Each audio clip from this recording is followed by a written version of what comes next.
grande inconnue. Quelle sera l'ampleur de la mobilisation prévue jeudi prochain contre les retraites, transports, raffineries, hôpitaux et dockers? Les préavis de grève tombent depuis mardi, jour donc de la présentation de cette réforme des retraites qui prévoit un report du départ à 64 ans. Oui, un texte censé d'ailleurs relancer l'emploi des seniors, pardon, car en Europe, la France est à la traîne.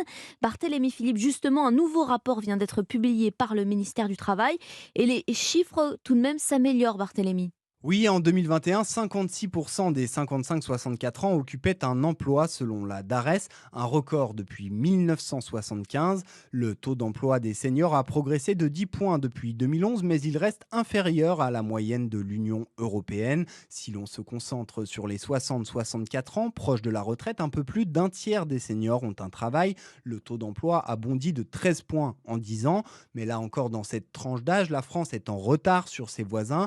Selon la DARES, le rebond du taux d'emploi tient d'abord aux réformes successives qui ont reculé l'âge légal de départ à la retraite et allongé la durée de cotisation pour partir à taux plein.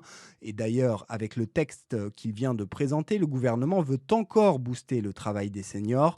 Selon ses projections, 41% des plus de 60 ans auront un emploi en 2030, ce qui représente 300 000 seniors de plus sur le marché du travail. Barthélémy Philippe.